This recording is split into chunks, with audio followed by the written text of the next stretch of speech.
History remembers some emperors for their military brilliance, others for their reforms, their diplomacy, or their tyranny.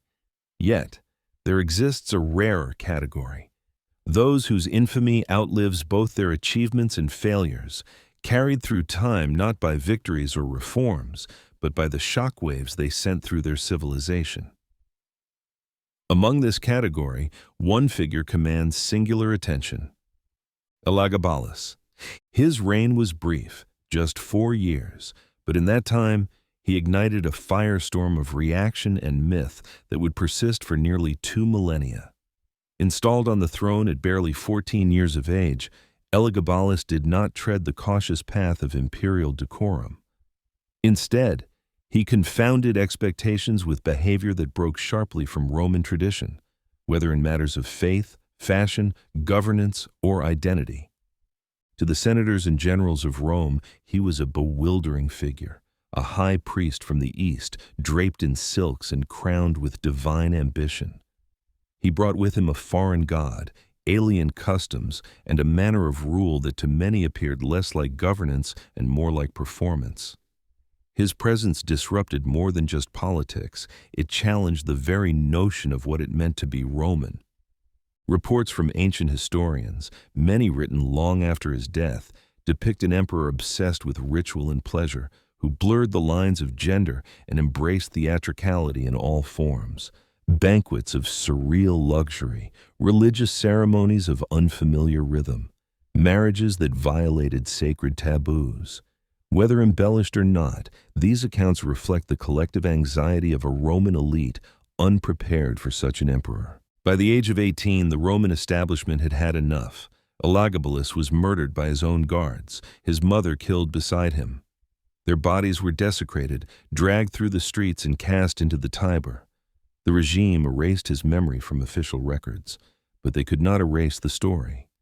This is the tale of an adolescent ruler who ascended to the world's most powerful position and reigned not with discipline, but with spectacle. A figure both reviled and reimagined, whose life continues to fascinate and divide scholars. A mirror held up to the empire's deepest contradictions. This is the story of Elagabalus, a boy emperor whose reign illuminated the fractures of a vast and weary empire, and whose legacy remains one of history's most provocative enigmas. The year is 218 CE. The Roman Empire spans from the British Isles to the sands of Mesopotamia, from the forests of Germania to the deserts of Africa. It is a colossus, but one that trembles beneath the weight of internal decay. In the decades leading up to this moment, the once stable order has grown volatile. Power has become increasingly tied to the shifting favor of the military. Emperors rise and fall at the whim of legions, and the Senate holds little more than ceremonial influence. The Severan dynasty, founded by the African-born general Septimius Severus, had promised strength through military discipline and central control. But with the assassination of his son Caracalla, himself remembered as a cruel and unpredictable ruler, the empire enters another cycle of instability. The short and fragile reign of Macrinus, Caracalla's successor and former Praetorian prefect, does little to restore faith. Rome is leaderless in spirit, if not in name. Amid this uncertainty, far from Rome in the city of Emesa in Syria, an ambitious woman plots a return to power. Julia Maesa, sister-in-law to Septimius Severus and grandmother to a 14-year-old boy named Varius Avitus Bassianus, recognizes an opening. She declares that the boy is not merely of noble blood, but the secret son of Caracalla himself, a claim impossible to verify, yet politically powerful. The boy is young, attractive, and carries religious prestige. As high priest of the Syrian sun god Elagabal, he commands both ceremonial authority and emotional fervor among Eastern troops. His public persona is infused with mysticism. To the Roman elite, his foreign rituals seem alien. But to the legions stationed in Syria, he appears divine. Through careful coordination and large bribes, Julia Maesa wins the loyalty of these Eastern legions. The boy is proclaimed emperor by the soldiers, an act that instantly transforms a provincial priest into a contender for imperial power. His cause is not driven by personal ambition, but by the will and calculation of the women who surround him. His mother, Julia Soamias, and grandmother become the architects of his destiny. The campaign to seize the empire is swift and effective. The forces of Macrinus falter. The decisive battle near Antioch ends in the defeat and death of the sitting emperor. In the eyes of many, divine favor has chosen a new Caesar. Elagabalus, though still known by his birth name, is now the ruler of the Roman world. But Rome itself is not ready for what he brings. The Senate had not sanctioned him. The traditional religious class is wary.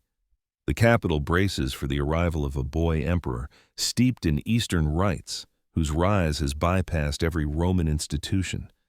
A triumphal entry into Rome is prepared. But beneath the fanfare is unease. The elite whisper warnings of heresy and degeneracy. The people, curious and hopeful, look to the new ruler with a mixture of awe and apprehension. They expected an emperor. What they received was a revolution in purple. From the moment Elagabalus set foot in Rome, he made it clear that he would not conform to the imperial mold. His arrival was not that of a traditional emperor, but of a religious icon. Draped in the brightly colored silks and ornate garments of the East, surrounded by chanting priests and bearing the sacred black stone of his god, Elagabalus entered Rome more like a high priest than a Caesar. The deity he brought with him, Elagabal, a Syrian sun god, was not an addition to the Roman pantheon, but a challenge to it. Elagabalus declared Elagabal to be the supreme deity of the empire, superior even to Jupiter. He ordered that all gods, Roman and foreign, be subordinated to this Eastern divinity.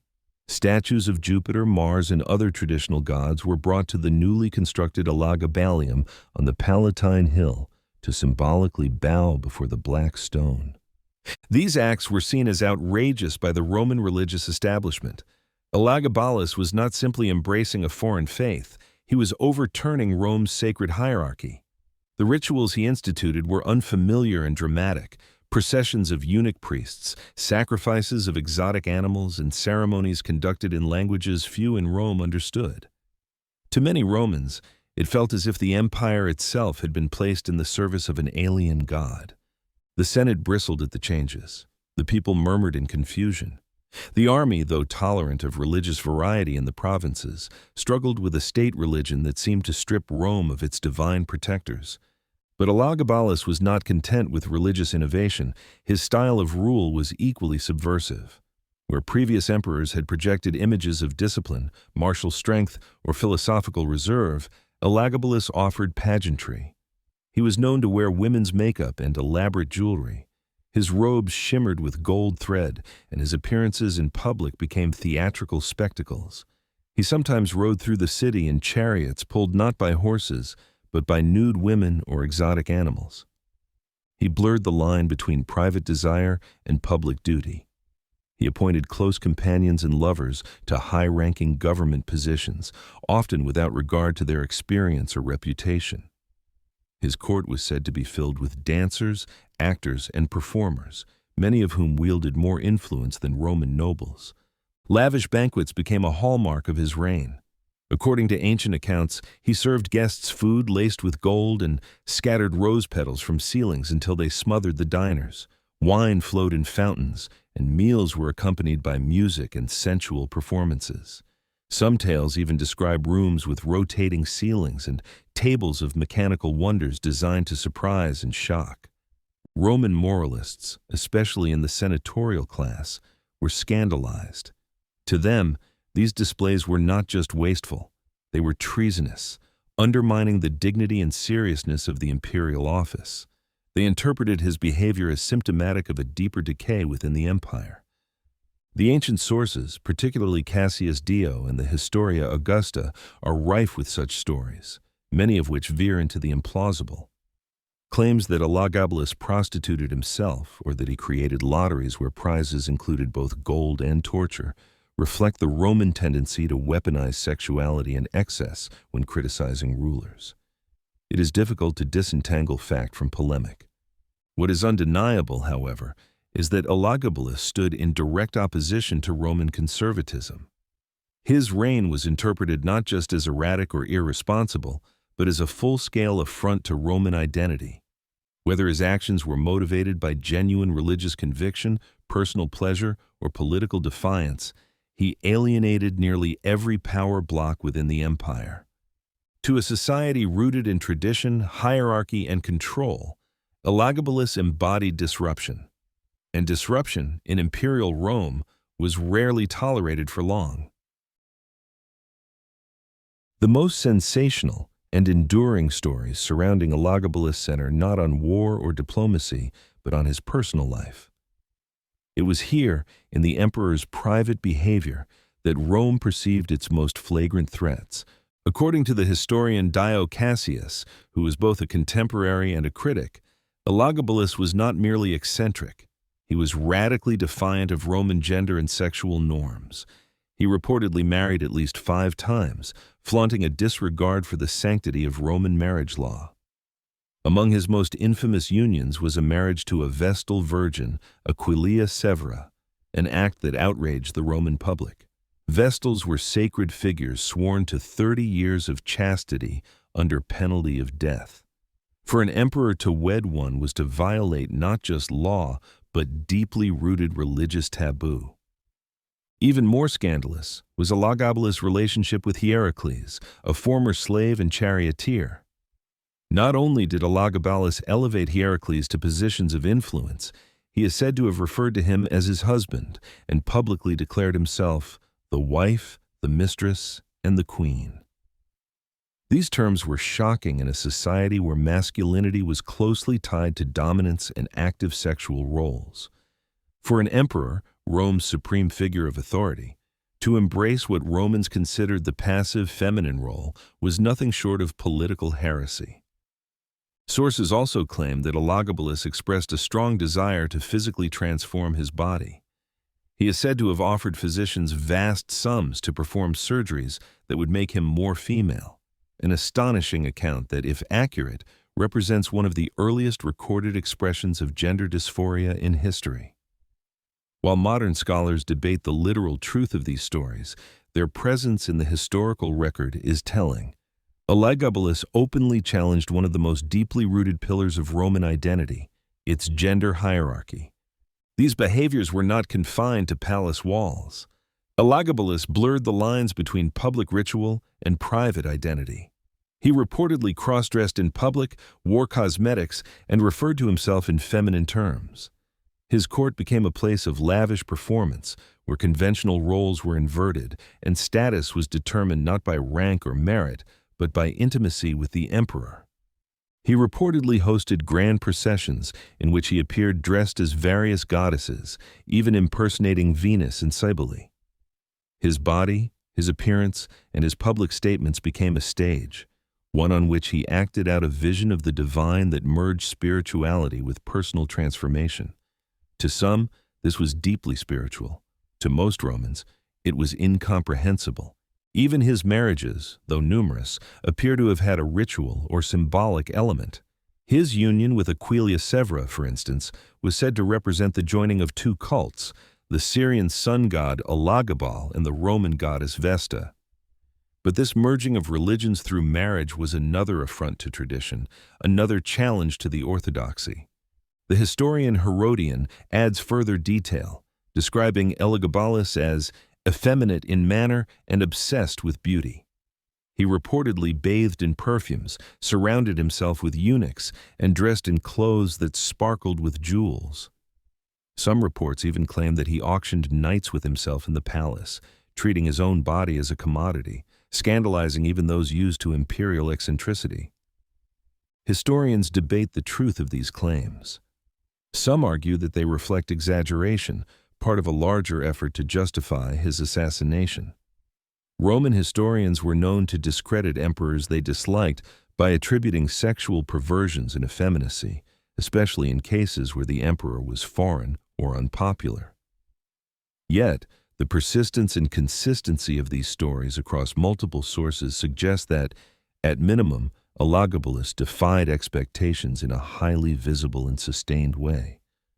To the Roman political class, senators, generals, and magistrates, this was intolerable. The emperor was supposed to be the embodiment of virtus, a word that literally means manliness and implies strength, restraint, and dignity. Elagabalus upended this ideal. He made a mockery of it, perhaps intentionally. In doing so, he alienated himself from every institution that had once supported him. The military grew suspicious. The Senate felt humiliated. The public, uncertain whether to laugh or revolt, grew restless. What is certain is that Elagabalus' private life became his public scandal, and in Rome, the two could not be separated. In his pursuit of personal truth or spectacle, or both, he set himself against the entire weight of Roman tradition, and the empire would not forgive him. The backlash against Elagabalus did not come all at once, but gathered momentum as each institution he had alienated turned away from him. The Praetorian Guard, once swayed by bribes and loyalty to his grandmother, grew uneasy with his conduct. They were Rome's kingmakers, guardians of the emperor, and they expected discipline, predictability, and respect. Elagabalus offered none of these. His disregard for traditional military honors and preference for pageantry made the Guard question his leadership. He replaced seasoned officers with personal favorites, dismissed important commanders, and created instability at the highest levels of the chain of command. Whispers spread in the barracks. The emperor was not just unorthodox. He was unfit. Meanwhile, the Senate, already marginalized by decades of autocratic rule, found itself increasingly sidelined. Elagabalus rarely consulted them, issuing decrees without ceremony or justification. To the senatorial class, this was both a personal insult and a constitutional outrage. Senators who dared to criticize the emperor's policies or court life found themselves dismissed, humiliated, or ignored. Some were exiled, a few simply vanished. The Roman public, too, began to turn. While spectacle had initially drawn curiosity and admiration, the sheer strangeness of Elagabalus's public persona began to grate. Bread and circuses could not mask the growing perception that Rome was being governed by a distant, indulgent priest-king, more interested in religion and ritual than governance and justice. But perhaps most fatally, Elagabalus lost the support of the women who had placed him in power. Julia Maesa, the matriarch of the Severan dynasty, recognized that her influence was waning along with her grandson's credibility. She understood the currents of Roman politics and saw that the empire would not tolerate Elagabalus for much longer. Behind the scenes, she began quietly building support for her other grandson, Severus Alexander. Alexander, a boy of about 13, was everything Elagabalus was not: quiet, obedient, Roman in appearance and attitude. His education was overseen by respected tutors, his behavior praised by senators. Maesa presented him as a return to normalcy, a Severan heir who could calm the chaos. The transition was careful, deliberate. Julia Maesa orchestrated an arrangement whereby both grandsons would be co-rulers, a pretense to ease Elagabalus into irrelevance.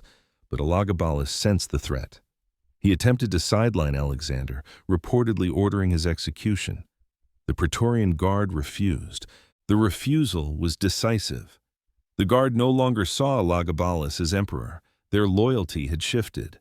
In early 222 CE, when Elagabalus entered the Praetorian camp demanding Alexander's death, he sealed his own fate. The guards turned on him, attacking not only the emperor but his mother, Julia Soaemias, as well. It was not a clean execution, it was a brutal assassination.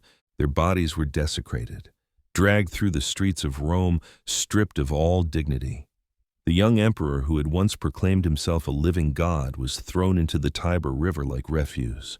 No tomb, no ceremony, no honor. The aftermath was swift. The Elagabalium was desecrated and rededicated. Statues and coins bearing Elagabalus' image were melted down or defaced. His name was struck from public inscriptions. Laws he enacted were reversed. Priests of Elagabal were dismissed or punished. His religious reforms, some of which may have been sincerely meant, were undone in days. Most devastating of all was the damnatio memoriae imposed by the Senate. It was a formal erasure, a condemnation of memory. In Rome, This punishment was rare and symbolic. It meant more than forgetting. It meant actively destroying all traces of a person's existence. But erasure is never complete. The more Rome tried to forget, the more it revealed how deeply Elagabalus had disturbed the status quo. His memory survived in rumor, in slander, in fascination. And in every effort to silence his legacy, Rome ensured that the story would persist, cautionary, sensational, and unforgettable. For centuries, Elagabalus endured in popular imagination as the embodiment of imperial decadence. To many later Roman commentators and medieval chroniclers, he was a cautionary tale. The emperor who lost his throne by indulging in extravagance, impiety, and perversion. His name became synonymous with excess, effeminacy, and chaos. The portraits painted by his detractors were vivid and damning. A ruler who mocked Roman religion, insulted its morals, and turned the imperial palace into a stage for personal fantasies. In this retelling, Elagabalus was not merely misguided, he was a threat to civilization itself. Generations of historians repeated and embellished these narratives, reinforcing a legend of monstrosity. But in recent decades, scholarship has taken a different turn. Modern historians, equipped with a critical approach to primary sources and a deeper understanding of historiographical bias, have begun to re-examine Elagabalus with greater nuance. They ask, how much of what we know is the product of later propaganda? How many of the lurid anecdotes about his marriages, banquets, and religious practices reflect truth, and how many were crafted to justify his removal? In the Roman world, where moral character and political legitimacy were tightly intertwined, it was common to destroy a fallen emperor's reputation as part of erasing his legacy. The major sources, Dio Cassius, Herodian, and the Historia Augusta, were all written after Elagabalus's death, sometimes decades later. None of them were impartial. Dio, in particular, had strong senatorial sympathies and viewed Eastern rulers with deep suspicion. His contempt for Elagabalus's foreignness, youth, and gender expression bleeds into every account. The Historia Augusta, an anonymous compilation from a later century, is riddled with fabrications and satirical insertions. Herodian offers slightly more measured commentary, but still reflects a Roman discomfort with Elagabalus's divergence from tradition. Contemporary scholars suggest that many of Elagabalus's reforms may have been sincere attempts at religious transformation.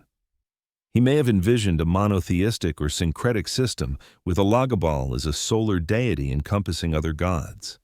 If so, he was not alone. Other emperors, including Aurelian and Constantine, would later promote solar cults or monotheism.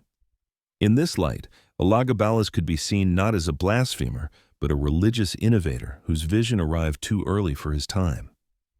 As for his personal conduct, modern interpretations vary. Some suggest he was a flamboyant youth indulging in courtly theater. Others argue that his expression of gender and sexuality, far from merely performative, may have constituted a sincere identity. Ancient accounts that he sought surgical transformation, preferred to be addressed in feminine terms, and publicly affirmed same-sex partnerships have led some modern scholars to propose that Elagabalus may have been transgender or non-binary, making him one of the earliest known figures in history to live openly in that way. Yet not all scholars are comfortable with projecting contemporary frameworks onto ancient individuals. They caution that identity in the Roman world did not follow modern categories, and that terms like transgender or non-binary may obscure as much as they reveal. To understand Elagabalus requires both empathy and restraint, an acknowledgement of what we can know and what remains elusive. What is certain is that Elagabalus broke with norms in a way few rulers dared. His story resists easy categorization. Was he a proto-monotheist, a queer icon, an irresponsible adolescent, or a victim of political intrigue? Perhaps he was all of these, and more. His rule lasted only 4 years, but his memory has spanned 20 centuries. In art, literature, and academic debate, Elagabalus endures as a symbol of Rome's anxieties about gender, faith, youth, and power. Painters from the Renaissance to the 20th century have depicted him amid roses and orgies, reinforcing the myth, yet his true motivations and feelings remain locked behind the veil of history. A young priest of a foreign god. A teenager thrust into an empire's highest seat. A figure of scandal and fascination, who challenged the world's most powerful civilization and paid the price. Whatever the truth, Elagabalus remains one of the most enigmatic figures in imperial history. And in that enigma, we see not only the man, but the empire that tried and failed to forget him. Elagabalus's life is a study in contrasts, youth and power, faith and heresy, freedom and collapse. He was a paradox embodied in flesh, at once the master of the known world and a child lost in a palace of ritual, performance, and expectation. His reign, though brief, laid bare the fragility of imperial authority. He did not lead Rome into war or economic ruin, yet his presence alone caused a rupture in the empire's self-image. He reflected Rome's deepest contradictions, its multicultural expanse versus its cultural conservatism, its imperial reach versus its fear of foreign influence, its superficial tolerance versus its rigid hierarchies. By elevating a foreign god to supremacy, Elagabalus forced Rome to question its spiritual foundations. By expressing himself outside of conventional gender roles, he unsettled the foundations of Roman masculinity and authority. His reign exposed the myth of Roman uniformity, showing instead an empire filled with cultural tension, religious competition, and political fragility. He was both a symbol and a symptom of Rome's deeper turmoil. The empire, though vast, was fraying. Its borders stretched beyond its cohesion. Its institutions strained under the weight of ambition and corruption. Its identity challenged by the very diversity it had once embraced as strength. Elagabalus did not destroy Rome. He did not lead armies to defeat or bankrupt the treasury. But his reign forced Rome to confront questions it was not ready to answer, about the limits of cultural assimilation, the nature of imperial legitimacy, the role of personal identity in public power, and whether the empire could ever reconcile its tradition with transformation. In that sense, Elagabalus remains a mirror, reflecting both the fears of ancient Rome and the unresolved questions of our own age. He challenges us to consider what happens when institutions meet the unfamiliar, when tradition encounters transformation, when power is held by someone who refuses to conform. Was he mad? Was he misunderstood? Was he dangerous? Or was he merely too different, too early, too symbolic of the changes that frightened those around him? Perhaps all or none. Or perhaps he simply dared to live a truth too bold for the world that crowned him. What we know for certain is this: he ruled, he fell, and he was never forgotten. His memory, tarnished and twisted, still endures, not as a lesson easily defined, but as a challenge to how history is told and who is allowed to shape it.